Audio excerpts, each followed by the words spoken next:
Hello viewers. Conflict resolution strategies is the topic selected for today's discussion.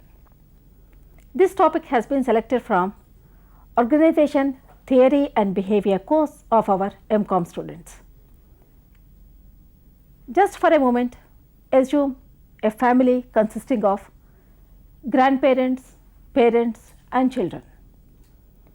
We cannot expect the same type of behavior, attitudes, beliefs, values, opinions, interests of all these members. A family means it belongs to the same cultural background and same social background, but even then, due to various reasons, there may be differences in the behavioral pattern, in the attitude, in the beliefs of various members of the family. In such a situation, just imagine an organization where hundreds and thousands of employees are working. These employees, they belong to different educational, cultural and social backgrounds. So, automatically there will be differences in the opinions, in the values, in the customs, in the traditions, in the aspirations, in the behavioral pattern, in the interests, in the goals, so on and so forth. These differences in the interests or in the values or in the goals, if it crosses certain limits, that may lead to conflict between the employees of the organization. And this conflict, again, if it crosses certain borders, it will lead to rivalry between the employees, which is a more dangerous signal. So, a manager has to come into picture immediately whenever there is a conflict between the employees. A manager has to come into picture and take some action to resolve this conflict. So, today in our session we are going to discuss what is conflict, why actually conflicts may take place in the organization,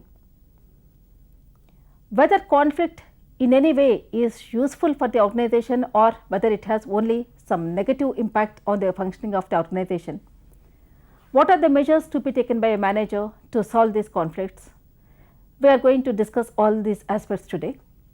Professor K. Koteswara Rao is in our studios with us to enlighten you various aspects about conflict resolution. Professor Koteswara Rao is Senior Most Professor in the Faculty of Commerce of Dr. B.R. Ambedkar Open University, and Rao is also at present Director for the Academic Branch of our university. I welcome you, Professor Rao, for today's discussion. Thank you.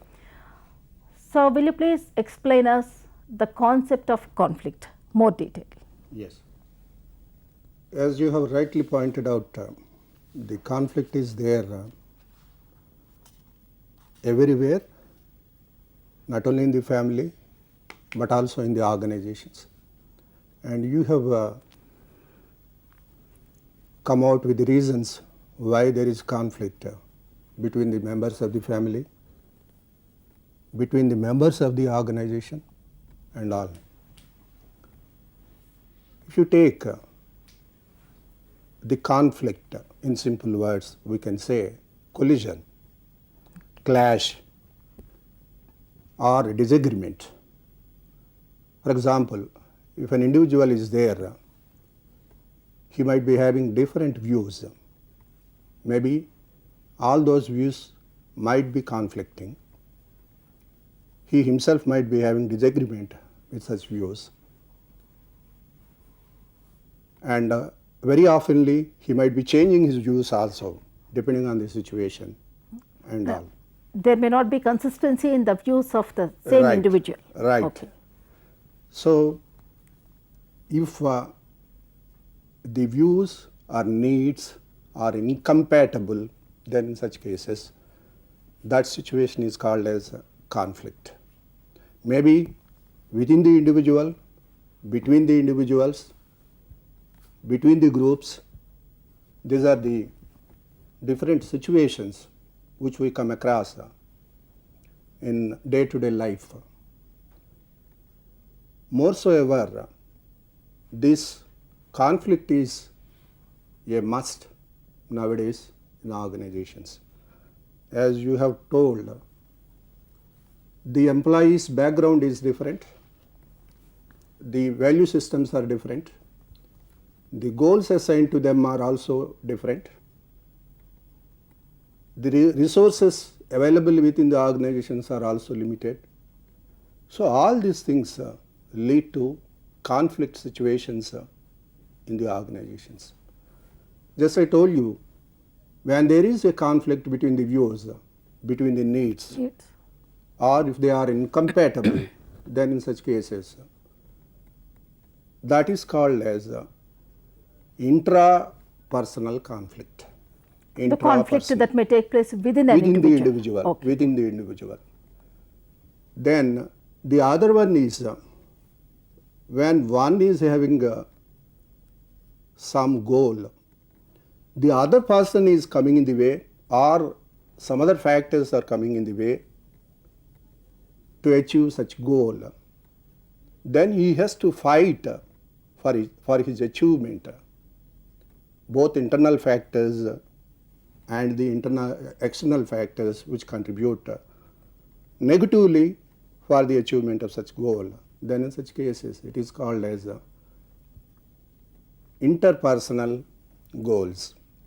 Sometimes what happens is because of this anti-attempts against a person, then in such cases the rivalry, as you told, the rivalry would develop between the individuals.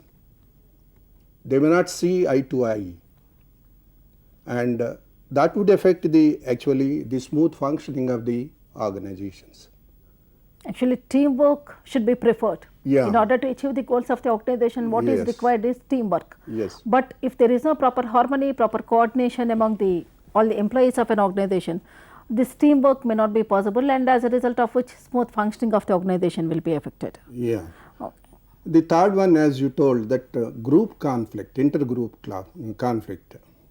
Say, for example, if you take our own university is divided into different branches, like academic branch, material production, student services branch, AUPRC and others. Then the employees working for each branch may be treated as one group. The goals of each group may be different from the goals of others. Sometimes they may affect the goals of other group also. Groups. Sometimes, mostly, it is interdependence between the branches. And coordination is needed. So if one branch fails or if one group fails, the other group is obviously failing in discharging the functions. Then in such cases, that is called as intergroup conflict. Because of such things, the conflict arises, throwing the blame on each other. That's how things would happen in the organizations. For example, let me take, at this context, what we have to do is, very rarely, and people used to use the word competition interchangeably with conflict. Then what is the difference between competition and conflict? For example, if you take track games, say for example running. Running is cited for what you call the competition, because every person in his given place he used to run for getting the first rank. It's a competition. He puts all his efforts for achieving to win his the competition. Okay. He doesn't come in the way of others also. Yes. And if you take what you call the conflict, basketball, or cricket, or what you call wrestling, that means they are coming in the way of others for achieving goals. Okay. Or not hockey, to take a run or yes, something like or that. hockey. Okay. So for getting goals, say you The might have goalkeeper observed, will be there. yeah, yeah, Yes. you might have observed in movies or television when they are playing, how they are abstracting the other players in making the goals and other things. So that is what is called as conflict. Because he is coming in the attempts of others. So he is abstracting the He is goals of blocking the that way. others. That is what is called as conflict. That is the difference between what you call the Competition and the competition, conflict. conflict. Professor Rao, actually the organization behavioralists and also management experts, in olden days, earlier times, most of these behavioral experts, they used to think that conflict need not be in the organization, conflict can be avoided to the extent possible, and it is the managers or superiors responsibility to ensure smooth functioning of the organization without any conflict, without any rivalry among the employees. But nowadays the views are gradually changing. The people are thinking that minimum level of conflict should not exceed even against such few limits. Minimum level of conflict is required to inspire the employees with more competitive spirit. You said that it's competition, but to work with more competitive spirit. Will you please throw some light on these changing views of Right. the behavioral experts? Yes, if you take 1930s and 40s, the management views with regards to the conflict are different. What they are telling is this, unless the management is failing, we cannot see conflict in the organizations. That is the view of the what you call traditional management experts' views. And moreover, the conflict would hamper the what you call the performance of the organizations, and it creates what you call disturbances in the organizations. So that means the manager is failing in giving proper instructions or guidance to the employees or the organization as a whole. So because of that, this conflict would be prevailing in the organizations. So that is why the managers should be careful in the application of principles of management and providing communication rightly to the employees for the purpose of integrating the interests of the management and the interests of the employees. That is how they can be able to gain the appropriate goals or achieve the right targets. That is the traditional view of the conflict. When you come to the current view, presently, as I told you in the beginning itself, in my introduction, conflict is a must in every organization. Why? Because it creates an awareness among the employees. So unless the conflict is there, we cannot substantiate our own views.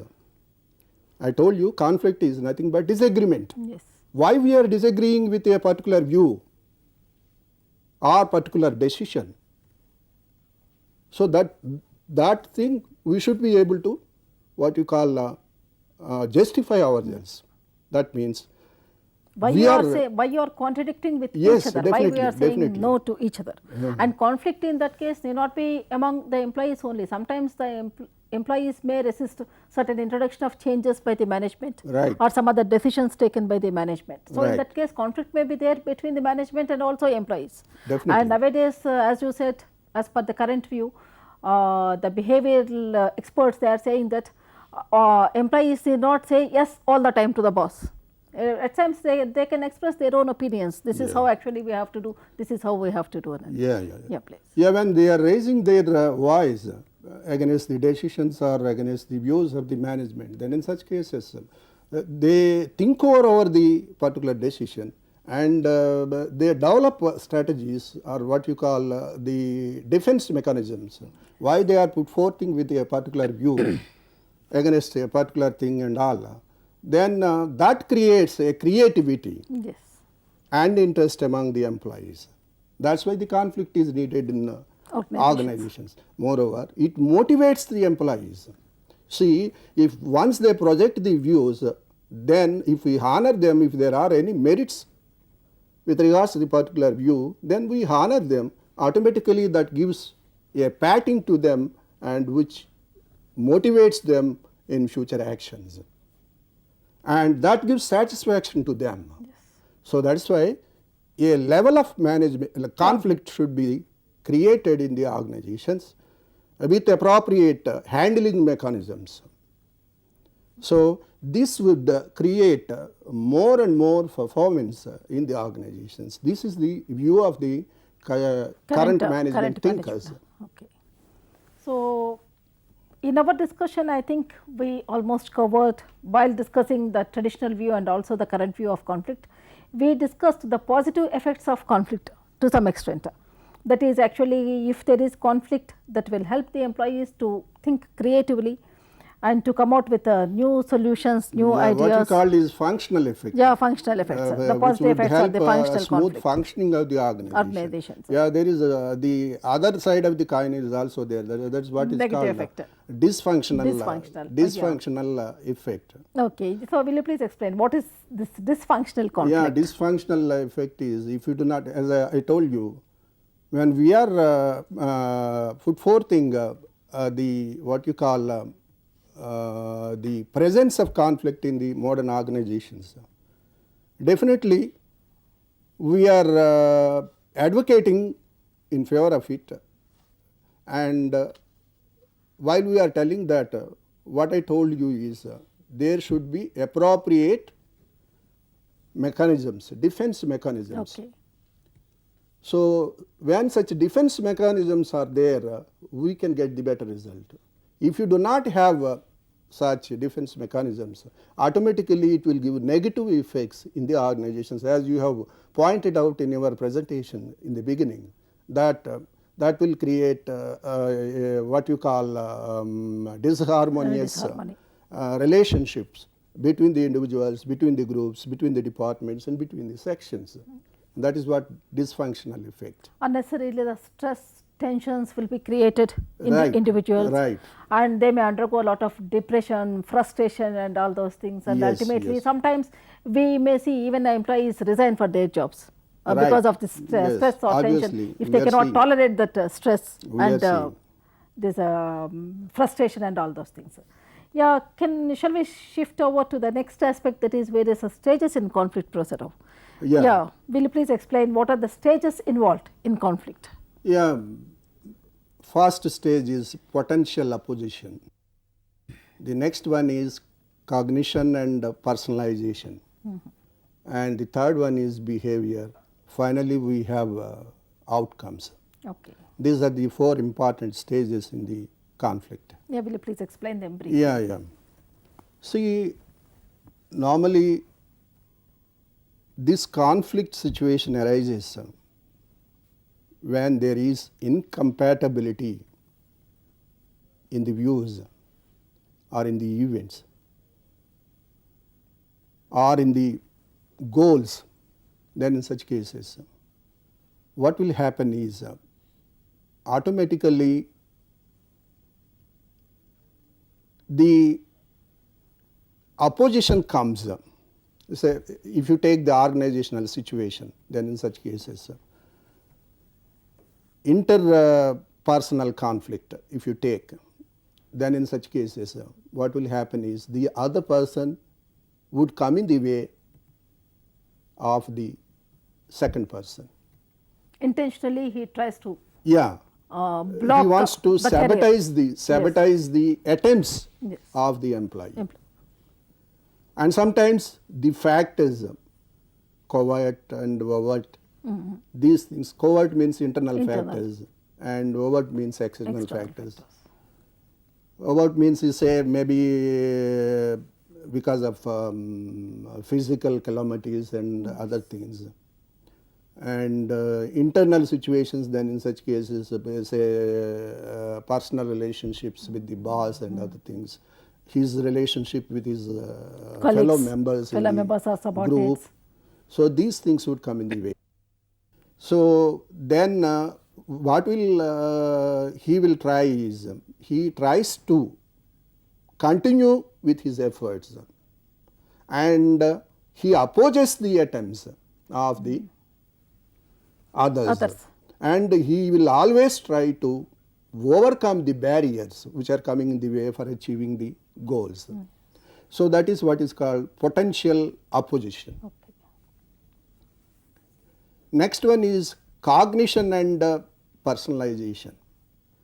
See, if he succeeds in opposing the barriers or overcoming the barriers, then in such cases he gains a sort of motivation. Okay. But if he is unable to resist the factors or attempts of the others, then in such cases that will lead to frustration, as you told. And thus that frustration will ultimately result in personalization. He takes the things personally. And develops a sort of vengeance against the others. Yes. So that is what is called as cognition and personalization. And the behavior, so depending on his success or the failure, the behavior comes into picture. If he is successful, then the behavior would be positive. And if he is not successful, his relationships with others might be strained, or other groups might be strained, and then negative that would impact on affect behavior. the total functioning of the group or teamwork or other things. That is what is called behavior. Then ultimately the outcome is whether it is a positive, like functional effects, positive effects, Functional conflict or dysfunctional yes, conflict. dysfunctional effect. These are the outcomes of the behavior because of this conflict. These are the 4 important stages of what you call conflict. Yeah, Professor Rao. Because of the time constraint, I think let us take a break here. There are so many other aspects to be discussed about the conflict, and in fact to say the most important aspects why conflict may take place within an individual himself or between the individuals, between the employees working in an organization and between the groups of an organization, and what are the strategies to be used by managers to resolve these conflicts. I think more time is actually required to discuss all these things. So, we will just break this discussion here itself, and in the next part we will continue our discussion. And today in this session we discussed what is conflict. Conflict may take place because of the differences in the opinions, in the values, in the perceptions, in the goals of an individual. So, this disharmony in the goals that may lead to conflict and which may lead to even rivalry among the employees of an organization. We also discussed the changing views of conflict. Earlier the behaviorists felt that conflict should be avoided completely in the organization to ensure smooth functioning of an organization, but according to the current view, conflict, a minimum level of conflict is a must to make the employees to think more creatively, to encourage competitive spirit in them. Yeah, more appropriate word is optimal conflict. Yeah, optimal conflict is required, and the conflict, as we discussed, definitely have some negative impact on the functioning of the organization, which may lead to creation of tension, unnecessary stress, tension in the employees, as a result of which the performance level of the employees may automatically come down. And we already enlightened the audience about the various stages involved in conflict. Right. And you said that there is potential opposition, cognition and personalization and behavior, which may ultimately result either in functional or dysfunctional conflict. Right. So, let us take a break here, and in next session we will continue our discussion. There we are going to explain about the various levels of conflict and also conflict resolution strategies. Thank you. Thank you.